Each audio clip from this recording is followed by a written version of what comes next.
Hello friend, welcome back to my channel Tusi Shubho vlogs. তোমরা সবাই কেমন আছো? আশা করছি ভালো আছো। আমরাও খুব ভালো আছি। আমরা বলতে আমার একটু শরীরটা খারাপ হয়েছে। গলাটা প্রচণ্ড ব্যথা, জানি না হঠাৎ করে গলা ব্যথা হচ্ছে। হাজব্যান্ড ওনার ব্যবসার জিনিস সব গুছিয়ে টুছিয়ে ধুয়ে নিয়ে চলে গেছে। আমি যে কিচেনে ঢুকে গেছি। আজকে বানাবো প্রভুজির জন্যে খিচুড়ি, মিক্স সব কিছু সবজি টবজি আছে, সবগুলো দিয়েই আমি ওনার জন্য খিচুড়ি বানাবো। এখন বাজছে ঘড়িতে 9:35 এরকম কিছু একটা বাজছে। তো যাই হোক, তো আমি তোমাদের এখানে কিছু বলছিলাম। যাই হোক, পাশে রোড হচ্ছে না, রোডের সামনে আমাদের মন্দিরটা। যাই হোক, তো রোড হচ্ছে বলে আমি মিউট করে দিয়েছি। তো এখানে আমি ভয়েস ওভার দিচ্ছি। এখন আমি যে কথা বলছি, গলাটা প্রচণ্ড ব্যথা, সেভাবে কথা বলতে পারছি না, আস্তে আস্তে কথা বলছি। চলো আমি কাটিং করে প্রভুজির জন্য খিচুড়ি বানাবো। তো এখানে দেখতে পাচ্ছ যে খিচুড়ি আমার রেডি অলমোস্ট। খিচুড়ি পুরোটা রেডি। ওনারা আবার খিচুড়ির সাথে লেবু খাই, তো এই লেবু কেটে দিয়েছে, ওটা 3 জনে আছে। যে এইরকম হয়েছে, বাচ্চাদের যেরকম দেওয়া হয় না, পুরোটাই তেল ঝাল মশলা পুরোটাই একদম যে বন্ধ।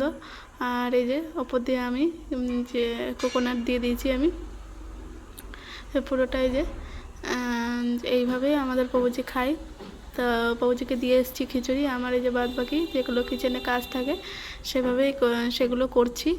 আর দেখো আমি যেভাবে ফাস্ট করছি, এইভাবে অতটা আমি ফাস্ট করতে পারি না, যেহেতু জাস্ট ভিডিওটা বড় হয়ে বলে আমি করে দিয়েছি, স্প্রিড করে দিয়েছি। তোমরা দেখতে থাকো। যে আমার বেসিনে কতগুলো বাসন ছিল, সেগুলোই আমি এখন ধুয়ে নিচ্ছি। আর নিচে কয়েকটা কাঁচরা ছিল, তো সেগুলোই আমি বালতিতে রাখলাম। তা সারাদিনে আমার আর কিছুই ভিডিওর ক্লিপ নেওয়া হয়নি। যে এখন এই যে কাজ টাজ করে আমি ঘরে চলে গেছিলাম। যে শরীরটা প্রচুরই খারাপ ছিল, প্রচণ্ড খারাপ ছিল, ঠিক করে কথা বলতে পারছিলাম না, এই জন্য কিছু নেওয়াও হয়নি। যে আমি সন্ধ্যেবেলা চলে এসেছি। আজকে আমি বানাবো যে আলুর দম আর লুচি, আমাদের রাতের মেনু। তো এই যে আলুগুলো আমি কেটে নিয়েছি। তো এখানে তেলও দিয়ে দিয়েছি। আমি তেলের মধ্যে দিয়ে দিয়েছি 2-3টে এলাচ, দারচিনি, জিরে আর তেজপাতা। তা সবগুলো ভালো করে হয়ে গেলে এই যে আমি এখানে আলুগুলো দিয়ে দেবো। এগুলো ভাজাগুলো হয়ে গেলে আমি এখানে 4টে আলু নিয়েছি, বড় বড় সাইজের, যেহেতু আমরা 3 জনা মানুষ। তো 4টে আলু নিয়েছি এখানে, যে কেটে এর মধ্যে দিয়ে দিয়েছি এবার ভাজা করতে। তো এবার আমার এটা ভাজা হয়ে গেলে আমি 2 থেকে 3 মিনিট এটাকে ঢেকে রাখবো, যাতে করে আলুগুলো পুরোপুরিভাবে সিদ্ধ হয়ে যায়। তো এরকম নাড়াচাড়া করে গ্যাসের ফ্লেমটা আমি স্লো করে দিয়েছি, এই যে ঢাকনা দিয়ে ঢেকে দিচ্ছি।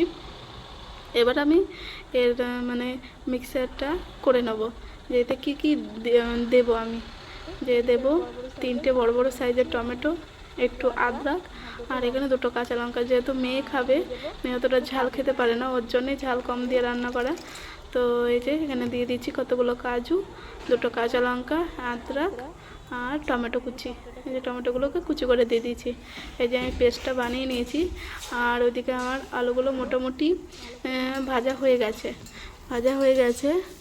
তো এইভাবে তোমরাও যদি বানিয়ে বাড়িতে দেখো, যে বাড়িতে বানাও, তাহলে তোমাদেরও ভালো লাগবে। একদম ভেজ, কোনো রকম পেঁয়াজ রসুন ছাড়া। আমরা তো পেঁয়াজ রসুন খাই না, আমরা নিরামিষই খাই যতদিন থেকে মন্দিরে। তা মন্দিরের আগেও আমরা বলতে আমার হাজব্যান্ড তো অনেক দিন ধরেই আছে, প্রায় 10-12 বছর। আর ও তো কিছু খাই না, আর আমিও কিছু খাই না। স্কুল লাইফে যদিও বা একটু খেতাম পেঁয়াজ টেয়াজ, কিন্তু এখন আর কোনো কিছুই আমি খাই না। তো এই যে এবার কমপ্লিট পুরো একেবারে সবজিটা, দেখুন কি সুন্দর একটা কালার এসছে। তো এবার আমার সবজিটা হয়ে গেছে, যেহেতু টমেটো থেকে পুরোপুরিভাবে তেল ছেড়ে দিয়েছে। এই যে তেল ছেড়ে দিয়েছে, সুন্দরভাবে হয়ে গেছে।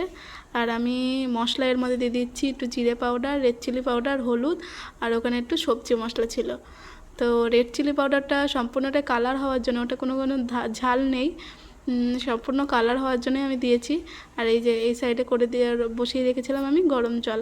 তো গরম জল আমার কমপ্লিট। এবার এর মধ্যে আমি মশলাগুলো দিয়ে ভালোভাবে মিশিয়ে নিয়েছি। যে জলটাও আমি দিয়ে দিলাম। তা আমি 2 থেকে 3 মিনিট রেখে এটাকে আমি ফুটতে দেবো। ভালোভাবে মশলাগুলো ফুটে পুরো সুন্দরভাবে হয়ে যাবে। তো লাস্টে আমি দেব একটু আমি ঘি গরম করে, তাওয়ার মধ্যে গরম করে আমি কাসুরি মেথি ভেজে দেব। ওটা দিলে তো সবজিটা পুরোই অন্যরকম হয় আর আলাদা টেস্ট হয়। তোমরাও এইভাবে বানিয়ে দেখো বাড়িতে, খুব সুন্দর লাগবে লুচির সাথে খেতে। এই যে আমি পরিমাণ মতো লবণ দিয়ে দিয়েছি। আর লাস্টে একদম চিনি দিয়ে দিয়েছি। ওটা তোমাদের দেখাতে পারিনি, কারণ কি আমি সব নিরামিষ সবজিতে আমি চিনিটা দিই মাস্ট। ওটা আমার না দিলে যেন কেমন একটা লাগে। যে এদিকে দেখো তাওয়া বসিয়ে দিচ্ছি। তাওয়া বসিয়ে দিয়ে ঘিও দিয়ে দিয়েছি।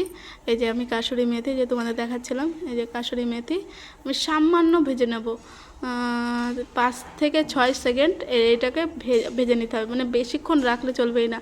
জাস্ট ঘিটা গরম হবে কি হবে না তার মধ্যেই যে কাসুরি মেথিগুলো শুধু সামান্য একটু নাড়াচাড়া করে বেশ আমি গ্যাস অফ করে দিয়েছি। এমনিই আমি নাড়ছিলাম।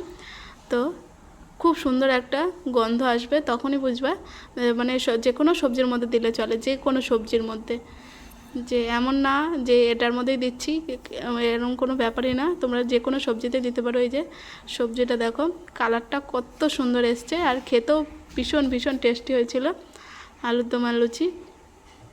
তো যে আমার পুরো একদম রেডি আলুর দম। আমি কেননা একটু ঝোলঝোলে রাখবো, মাখা মাখা একদম করব না, কেন কি লুচির সাথে লাগবে। আমরা 3 জনা মানুষ, তো এইটুকু তো লাগবেই। ঝোল আমি একটুখানি সামান্য ঝোল রেখেছি, বেশিও না। এই যে আমি লুচির জন্য লেচি কেটে নিয়েছি। আর ওদিকে আমার তেল গরম হয়ে গেছে। আমি এই যে এক এক করে লুচি বেলে নিয়ে আমি ওই গ্যাসে এই যে ভেজে নিচ্ছি। এই যে ভেজে নিচ্ছি। এবার আমি ভগবানকে ভোগ দেখিয়ে দেবো। প্লিজ কমেন্ট করে লাগিয়ে নেবো আমি। আর আমার এবার একটু পাশে থেকো, তোমরা ভালোবাসা না দিলে কি করে হবে বলো। তোমরা সবাই জানো ভালোবাসা কেমন হয়েছে। আজকের মতো এখানে ব্লগটা শেষ করছি। আমার পাশে থেকো আর চ্যানেলটাকে সাবস্ক্রাইব করো।